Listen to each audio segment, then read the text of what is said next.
La ciudad estaba dormida, pero no en paz. Había una vibración sorda en el aire, como si el concreto retuviera el eco de pasos que nadie debía escuchar. En las primeras horas, cuando los relojes todavía no alcanzaban el amanecer, un convoy sin insignias se deslizó por calles que parecían haber sido vaciadas a propósito. Las farolas proyectaban sombras alargadas sobre los muros, y esas sombras parecían multiplicarse con cada giro, como si la noche misma escoltara el movimiento. El operativo no tenía un rostro visible, no hubo luces encendidas, no hubo sirenas que anunciaran autoridad. Solo un flujo constante de vehículos blindados, cada uno con un peso invisible, encima la certeza de que en su interior viajaban piezas irreemplazables de un rompecabezas criminal que llevaba décadas armándose. Los hombres adentro no hablaban, y si lo hacían eran murmullos cortos como si la propia noche les exigiera un respeto ritual. Los nombres que se movían esa noche estaban prohibidos en conversaciones cotidianas, no porque fueran secretos, sino porque pronunciarlos en voz alta podía abrir heridas viejas o despertar enemigos dormidos. Allí estaban el Queenie cerebro financiero, el Flaquito, figura clave en la frontera del Pacífico, la Tuta, símbolo de un cártel que alguna vez fue secta. Cada uno encerraba en su biografía un capítulo oscuro de la historia reciente del país. Y sin embargo, esa madrugada, todos eran reducidos a cuerpos vigilados, a rehenes de un acuerdo político que cruzaría fronteras. La logística era quirúrgica. Las rutas habían sido planificadas semanas antes, cruzadas con patrones de tráfico aéreo y terrestre medidas contra intentos de rescate y filtraciones. Ni un paso quedaba al azar. En el centro de esa planificación había una mente que no se mostraba. No necesitaba hacerlo.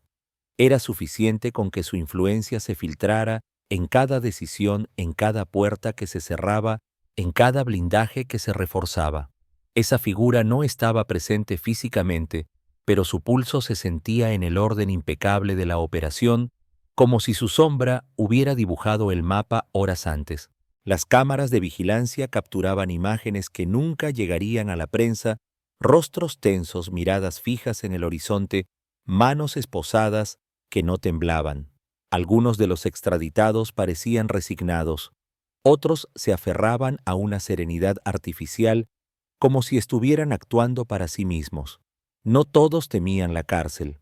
Algunos sabían que la prisión en otro país podía ser un refugio frente a las deudas de sangre pendientes en su propio territorio. Tú no estabas allí, pero podrías sentirlo si cerraras los ojos, el olor a combustible, el metal frío de las esposas, el silencio denso dentro de los vehículos. Afuera, un país entero dormía sin saber que en ese instante 26 piezas clave del engranaje criminal estaban siendo arrancadas de su tablero original. Pero no te engañes, la noche no era una victoria, era un movimiento. Un paso que, aunque calculado, alteraría el equilibrio de fuerzas en las calles, en las sierras, en las oficinas donde las decisiones se toman lejos de las armas pero cerca del dinero. Esa noche las calles no pertenecían a la gente común, ni siquiera a los criminales. Eran del Estado, o mejor dicho, de una parte del Estado que se mueve sin aplausos ni comunicados. Esa parte es la que opera desde el margen, sin buscar titulares, midiendo el riesgo y el tiempo con una precisión que el ciudadano promedio jamás conocerá. Es la parte que entiende que las victorias visibles son apenas ilusiones para el consumo público y que las verdaderas batallas se libran en el silencio. Ahí es donde él habita, donde su influencia se extiende como un velo que no necesita nombres para ser temida.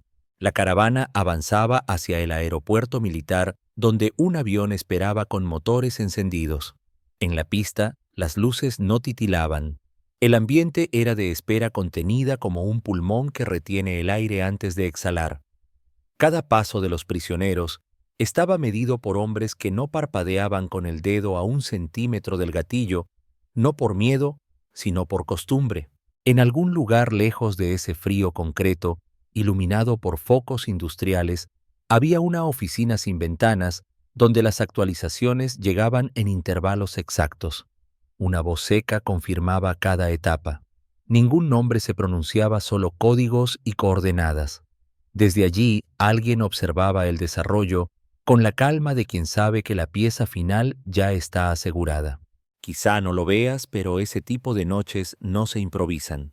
Requieren semanas de tensión, de negociaciones invisibles, de ajustes sobre planes ya perfectos.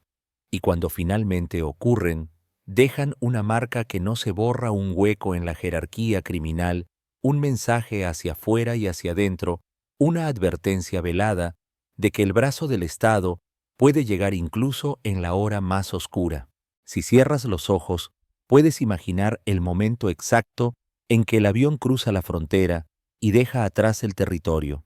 No hay aplausos, no hay gritos de victoria, solo el regreso del silencio ese que se instala cuando las sombras se entregan y el país amanece sin saber que ha cambiado.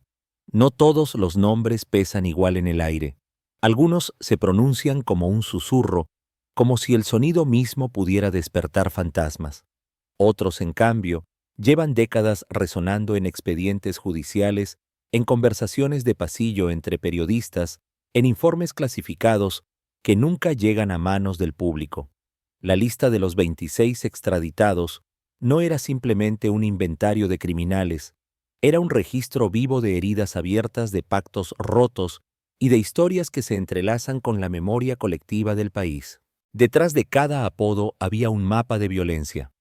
El Queenie, por ejemplo, no era solo un hombre, era la encarnación del músculo financiero del CJNG, un operador que entendía que el poder no siempre se mide en balas, sino en la capacidad de mover millones sin dejar rastro. El Flaquito cargaba consigo la historia sangrienta de la frontera del Pacífico, con su aroma a sal y pólvora, con su lealtad torcida entre clanes que se traicionaban a la velocidad de una llamada telefónica. La Tuta, en cambio, representaba un fenómeno más perverso, un líder que convirtió su cártel en una especie de secta, fusionando la violencia con discursos mesiánicos que sedujeron y aterrorizaron a comunidades enteras. Pero esos nombres tan temidos como famosos no viajaban solos. Había otros menos conocidos para el gran público, pero igualmente temidos en círculos pequeños y letales, pilotos capaces de atravesar cielo enemigo, con cargamentos invisibles químicos que transformaban polvo en muertes sintéticas, sicarios que habían cruzado la línea entre ejecutores y verdugos personales. Cada uno tenía una especialidad, un rol preciso en la maquinaria. Y esa noche todos eran sacados de circulación al mismo tiempo. Tú podrías pensar que la desaparición simultánea de tantas piezas importantes sería un alivio. Que quitar a los líderes es como cortar la cabeza de una serpiente. Pero aquí las serpientes no mueren, se multiplican. La ausencia de estos hombres es un vacío que nunca queda desocupado por mucho tiempo. Es una invitación a que otros más jóvenes y más hambrientos reclamen el territorio, la ruta, la lealtad. El eco de esos nombres no se apaga, solo cambia de voz. En las calles, en las prisiones, en las sierras, los rumores empiezan a circular antes de que los boletines oficiales confirmen la noticia. Las redes criminales tienen su propio sistema de información más rápido y preciso que cualquier agencia gubernamental. En cuestión de horas, la noticia llega a oídos de quienes deben actuar, asegurar rutas, reforzar alianzas, cerrar tratos pendientes antes de que un nuevo jefe imponga sus condiciones. En ese escenario, la figura de un estratega invisible cobra más fuerza. Hay un patrón en la elección de los extraditados, un orden en la selección de los nombres, como si alguien hubiera trazado una línea que conecta a cada uno con una jugada mayor. No es casualidad que entre ellos haya figuras clave de distintos cárteles, como si el mensaje fuera que nadie está a salvo, que incluso las alianzas más antiguas pueden ser quebradas si así lo exige el tablero. El eco de los nombres prohibidos no solo retumba en el mundo criminal, también golpea en las oficinas donde se miden resultados y se calculan impactos políticos. La extradición masiva es al mismo tiempo un acto de cooperación internacional y un espectáculo de poder interno. Es la forma en que el Estado recuerda a propios y extraños que puede actuar de manera quirúrgica y silenciosa cuando lo decide. Te preguntarás, ¿por qué ahora? ¿Qué mueve a un país a ceder a tantos hombres en un solo movimiento?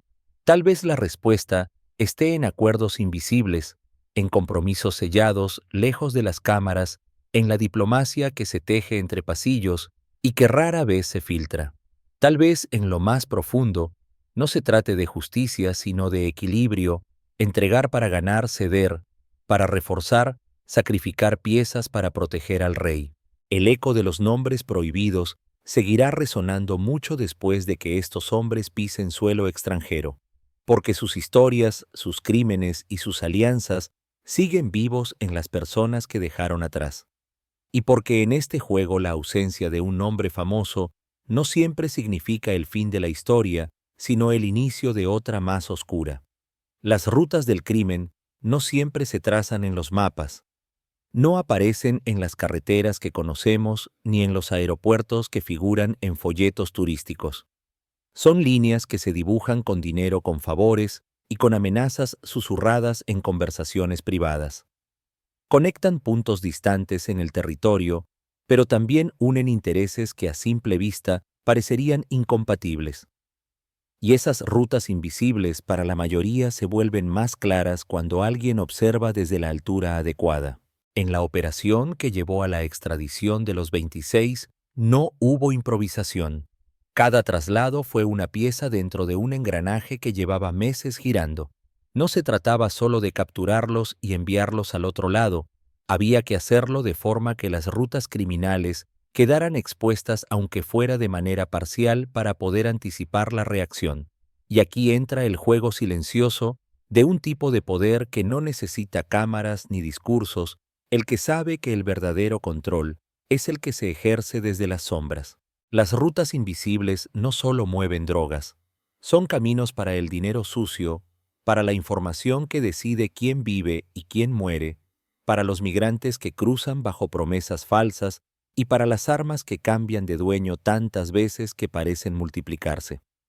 Una ruta no es solo geografía, es un conjunto de relaciones que atraviesan ciudades, comunidades y sobre todo instituciones. En esas rutas los criminales y ciertas facciones del Estado han compartido espacio como enemigos que a veces fingen ser socios para sobrevivir. Esa madrugada, el desplazamiento de los extraditados fue también un desplazamiento de poder. Sacarlos del país significaba alterar el flujo de esas rutas. Significaba interrumpir negocios millonarios y romper canales de comunicación que habían resistido durante años. Era como cortar las venas de un cuerpo sabiendo que la sangre buscará de inmediato otros caminos para llegar al corazón. Desde un punto que nadie identifica en los organigramas oficiales, alguien observaba ese proceso con calma. No porque fuera indiferente, sino porque sabía que cada movimiento tenía un objetivo mayor. Esa figura no aparece en las fotos ni en las conferencias de prensa, pero su mano invisible acomoda las piezas como si fuera un tablero de ajedrez. La distancia le da perspectiva. No se trata solo de ganar la jugada, sino de anticipar la siguiente partida. Tú puedes pensar que en operaciones como esta, el objetivo es golpear a los cárteles, pero el golpe no es un fin, sino un medio. Hay rutas que conviene dejar intactas para observar quién las toma para medir la ambición de los nuevos jugadores. Hay corredores que se sacrifican para cerrar acuerdos con aliados en el extranjero y hay otros que se reconfiguran para concentrar el flujo en manos más controlables. Las rutas de poder invisible no se anuncian, se sienten. Están en el modo en que ciertas comunidades despiertan al día siguiente con más militares que vecinos en las calles, en cómo de pronto un puerto recibe menos carga, o en cómo un corredor terrestre se llena de retenes improvisados. El pueblo llano interpreta esos cambios como medidas de seguridad, pero quienes entienden el lenguaje del poder saben que son señales de una redistribución de control. Harías bien en preguntarte, ¿quién diseña esas rutas invisibles? ¿Quién decide qué camino debe desaparecer y cuál debe fortalecerse La respuesta rara vez se encuentra en un solo nombre. Es un entramado de decisiones que involucra intereses políticos, diplomáticos y criminales, pero en el fondo, siempre hay una mente que ordena el caos, alguien que entiende que la verdadera fuerza no está en aparecer, sino en desaparecer a tiempo. Cuando el último de los 26 fue asegurado en la aeronave militar, las rutas que antes recorrían se cerraron como puertas que no volverán a abrirse igual. Sin embargo, esa clausura no es permanente. Pronto otros encontrarán atajos pasadizos ocultos, nuevas alianzas. Y ese ciclo tan antiguo como el crimen mismo volverá a girar. El poder invisible seguirá allí observando, no para impedirlo, sino para moldearlo, para asegurarse de que aún en la aparente desorganización, la balanza se incline hacia donde convenga. Y en ese silencio, en ese control sin rostro, está la esencia de la estrategia, mover las rutas sin que el mundo se dé cuenta de que fueron movidas. En los documentos oficiales, los acuerdos siempre vienen sellados con firmas reconocibles y sellos que certifican su legalidad. Pero los pactos verdaderamente decisivos no suelen dejar huella escrita. Son entendimientos tácitos, negociaciones que se desarrollan en despachos donde las cortinas están siempre cerradas y donde las palabras se miden como si fueran armas cargadas. La extradición masiva de esos 26 no fue un acto unilateral. No se trató solo de un sí o un no del gobierno mexicano a la solicitud de Estados Unidos. Fue el resultado de un equilibrio delicado, de un intercambio que va más allá del simple traslado de prisioneros. El compromiso de Washington de no aplicar la pena de muerte no es un gesto altruista, es un reconocimiento a las reglas no escritas que sostienen la cooperación entre ambos países. México no entrega vidas para que se apaguen en una cámara de ejecución, las entrega para que se procesen en un escenario donde la justicia tiene un guión distinto, más largo, más calculado. Ese pacto no firmado se alimenta de la necesidad mutua.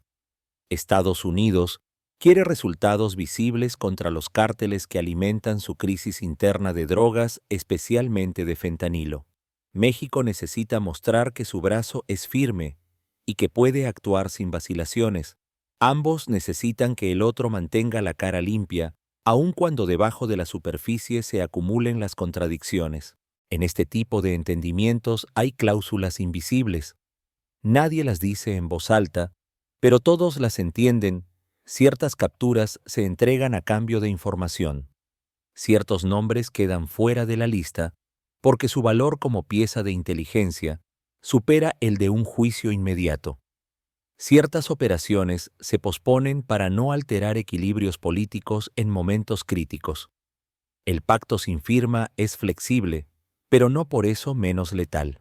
En ese tablero, la figura del estratega invisible se vuelve indispensable, no solo como ejecutor logístico, sino como guardián de las líneas rojas que no deben cruzarse.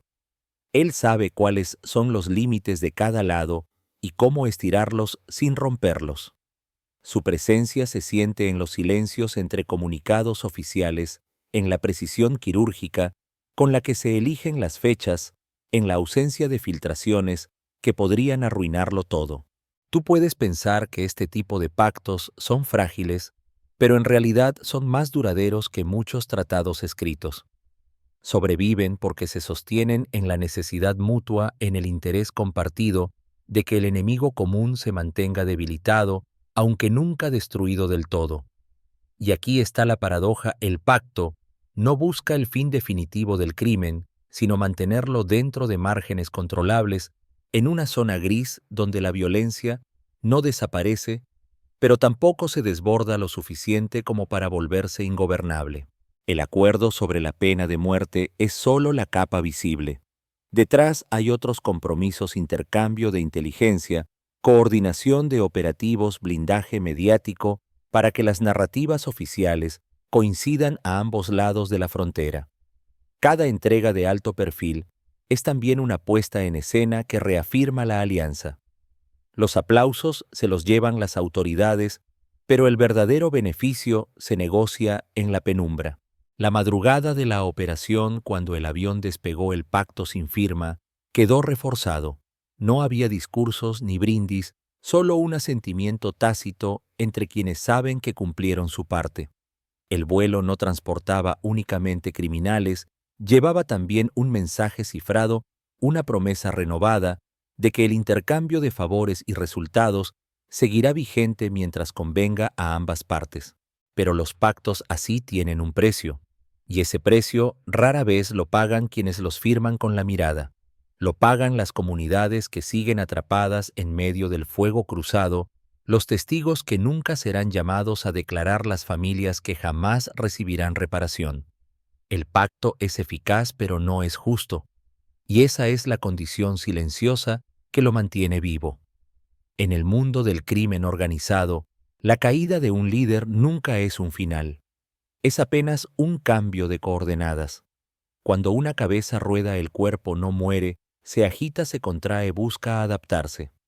Y si ese golpe ocurre de manera simultánea, contra 26 figuras de peso, el sistema entero entra en un estado de convulsión. La extradición de esa madrugada no solo fue un golpe jurídico, fue un movimiento tectónico que dejó grietas en todos los frentes. Cada uno de esos hombres tenía un territorio, un círculo de lealtades, una red de contactos que le respondían sin cuestionar. Al ser retirados, esos espacios quedaron expuestos como casas sin puertas. En las calles, eso significa que las reglas pactadas se vuelven papel mojado. Los acuerdos de no intervención se rompen. Las fronteras invisibles entre grupos rivales se desdibujan. Lo que ayer estaba controlado hoy es tierra de nadie. Las cabezas que caen dejan más que vacíos de poder, dejan heridas abiertas en la economía clandestina. Las rutas de tráfico quedan en pausa, los cargamentos se quedan a medio camino, los pagos pendientes se transforman en deudas peligrosas. Quien no pueda saldar lo que debe pagará con algo más que dinero. La violencia se convierte en la moneda de ajuste. Tú podrías pensar que esto beneficia al Estado, que los criminales debilitados no podrán responder de inmediato. Pero la realidad es más compleja. El hueco que dejan las cabezas es una invitación a la guerra interna. Los segundos al mando no siempre están listos para asumir el control. Algunos carecen del carisma, otros de la brutalidad necesaria para imponerse. Y en ese interregno aparecen figuras nuevas ansiosas por hacerse un nombre, por demostrar que son más implacables que sus predecesores. Esa dinámica no es accidental. En ciertos despachos se entiende que el desorden controlado puede ser útil. Un cártel ocupado en disputas internas tiene menos capacidad para desafiar al Estado de forma frontal. Pero el riesgo es que esas disputas se desborden y arrastren a comunidades enteras. La línea entre el caos funcional y el caos absoluto es tan delgada como la voluntad de un solo hombre con un arma automática. En las conversaciones de pasillo, dentro de los centros de mando, se comenta que el golpe simultáneo fue calculado para provocar reacomodos. No solo se buscaba debilitar, sino también exponer las fracturas, ver quién se mueve rápido para ocupar el vacío, quién intenta pactar y quién prefiere la vía de la fuerza. Es una radiografía de la ambición, un examen a cielo abierto del instinto de supervivencia criminal. En este proceso, la sombra del estratega invisible vuelve a sentirse. No dirige las guerras, pero sí observa sus primeras escaramuzas. Sabe que en cada líder caído hay una docena de manos intentando levantar la corona caída. Sabe también que no todas esas manos sobrevivirán al intento. Y en esa eliminación silenciosa de competidores, el Estado, o al menos la parte del Estado que juega en este nivel, encuentra una forma de limpiar el tablero sin disparar una sola bala. Pero hay un precio que se paga de inmediato: el miedo. No el miedo en los criminales, sino en las familias que viven en las zonas disputadas. La ausencia de una cabeza no significa paz, sino incertidumbre. Nadie sabe quién controlará las calles mañana, qué bandera pintará los muros, a quién habrá que pagar para seguir vendiendo, cruzando o viviendo. y mientras las comunidades esperan las decisiones, se toman lejos de allí en salas donde el ruido de las balas se escucha como un eco lejano casi irrelevante. Las cabezas que se fueron en ese vuelo dejaron algo más que huecos, dejaron cicatrices en las que otros querrán escribir su propia historia. Y si la historia del crimen nos ha enseñado algo, es que esas cicatrices nunca sanan, solo se transforman en nuevas heridas.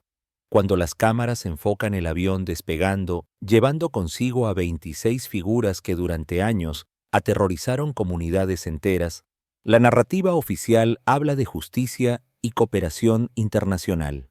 Sin embargo, en los rincones donde estas personas sembraron miedo, la noticia no se siente como una victoria. Allí las víctimas no ven un cierre sino una repetición de la historia, otro capítulo en el que el dolor queda fuera del guión principal. Las víctimas del crimen organizado viven en una especie de limbo. Han aprendido que sus tragedias rara vez se convierten en prioridad para el Estado y que las capturas o extradiciones de los responsables no significan reparación, ni verdad, ni siquiera una disculpa. El sistema judicial les habla en un idioma ajeno, un idioma que se mueve entre plazos convenios y procedimientos diplomáticos, mientras ellas sobreviven en el día a día con las ausencias. En muchos casos las familias ni siquiera reciben la confirmación oficial de que el hombre que ordenó la muerte de un hijo o la desaparición de una hermana está en esa lista de extraditados. La información fluye en redes criminales y medios, pero no siempre en los canales que deberían atenderlas. Así, mientras los boletines internacionales celebran el operativo, ellas sienten que el avión se llevó también cualquier posibilidad de escuchar una confesión o ver un juicio en su propia tierra. Tú puedes imaginar lo que significa vivir años bajo el dominio de un grupo criminal.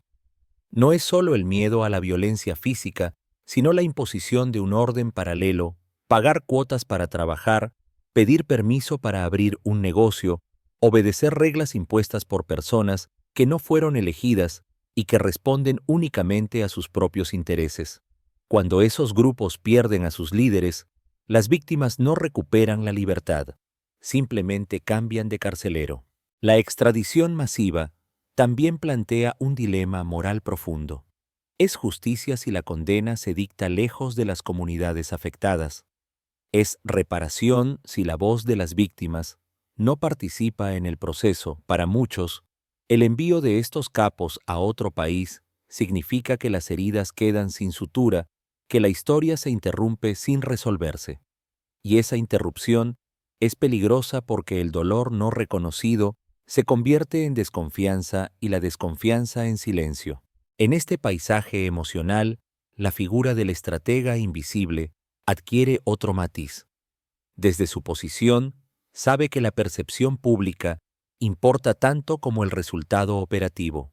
Tal vez por eso, el discurso oficial insiste en el éxito de la cooperación y en la fortaleza del Estado, evitando entrar en el terreno incómodo de la deuda con las víctimas.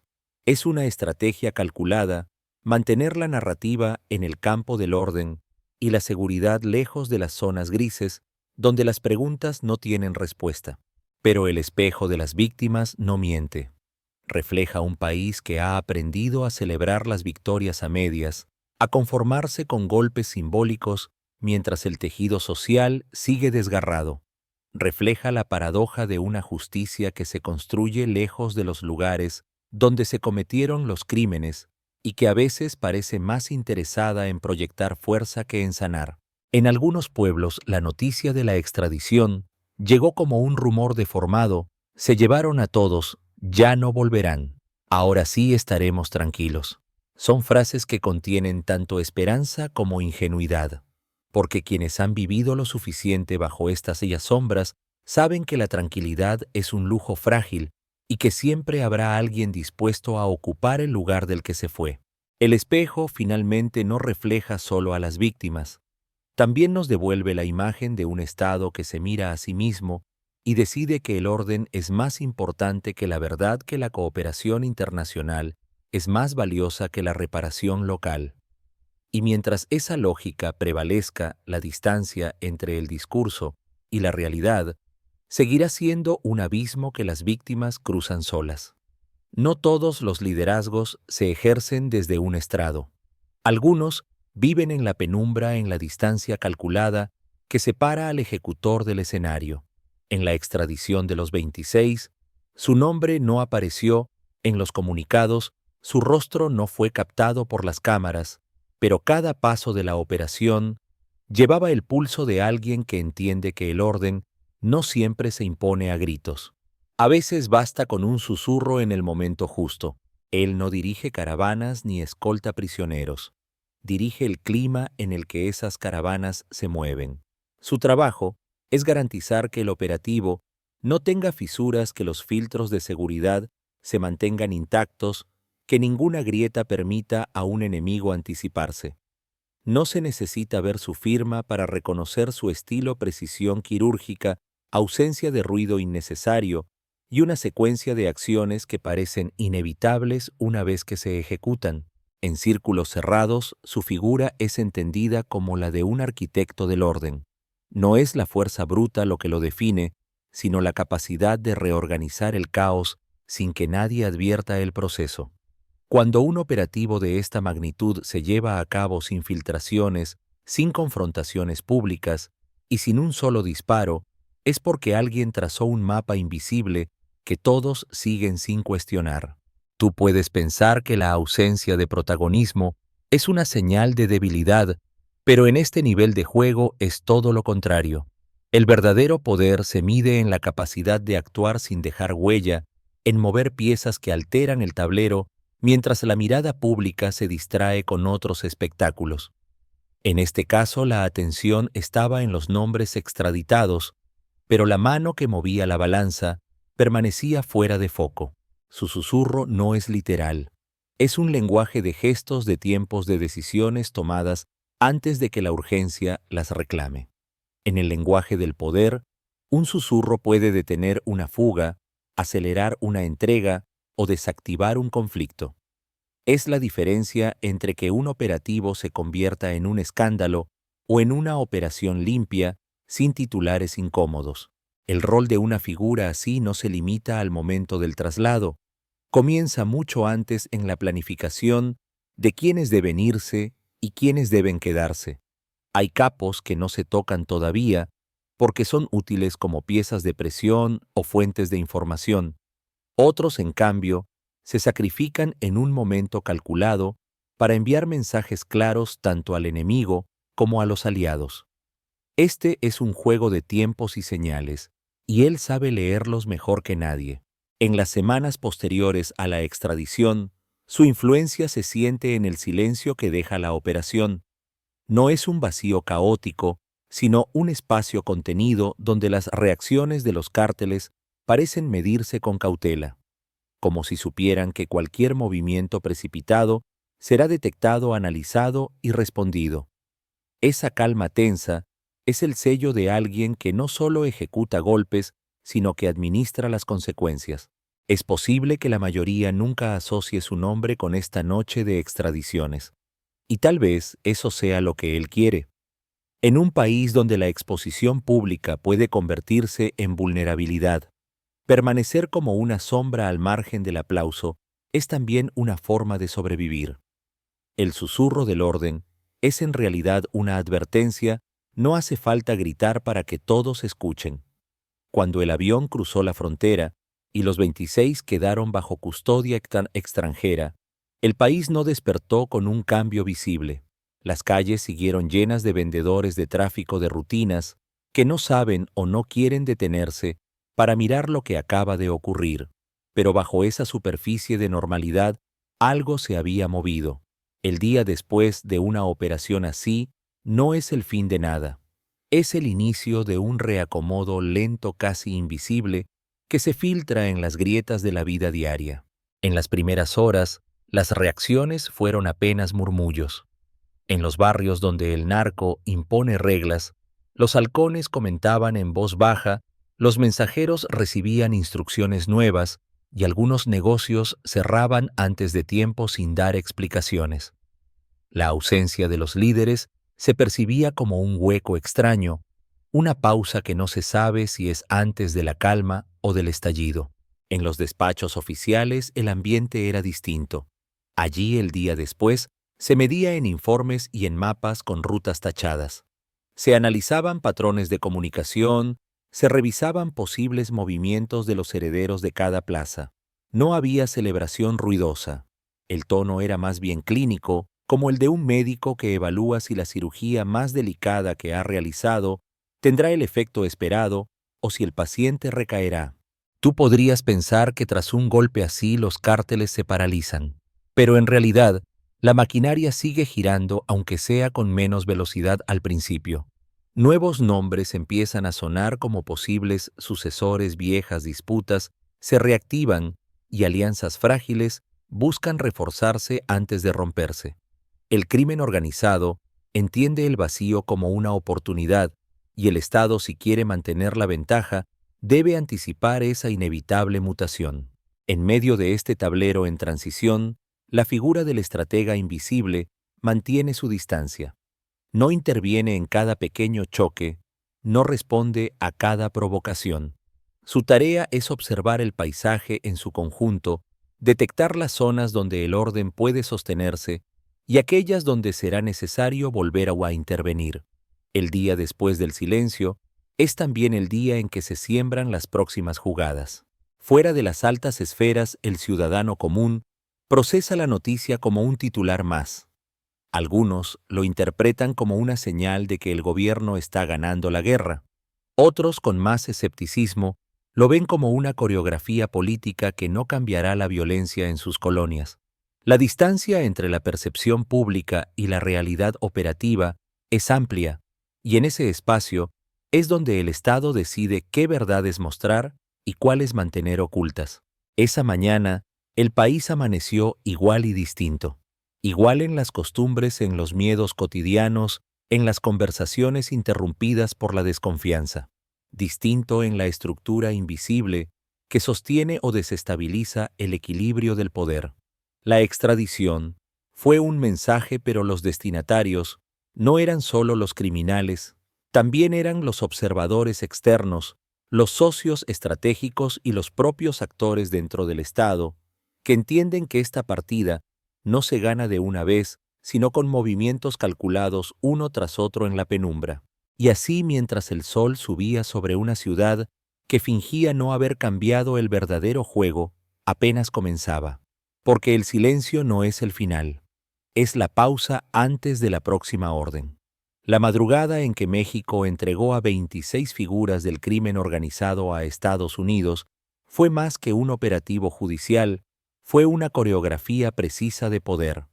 Sin sirenas ni discursos, la operación se ejecutó en silencio absoluto, moviendo a capos y operadores clave de distintos cárteles como piezas en un tablero que pocos pueden ver completo.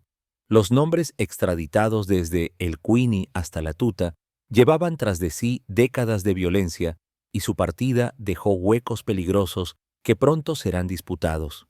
La acción fue el resultado de un pacto sin firma, un entendimiento tácito entre ambos países que incluyó la promesa de no aplicar la pena de muerte y un intercambio de beneficios invisibles.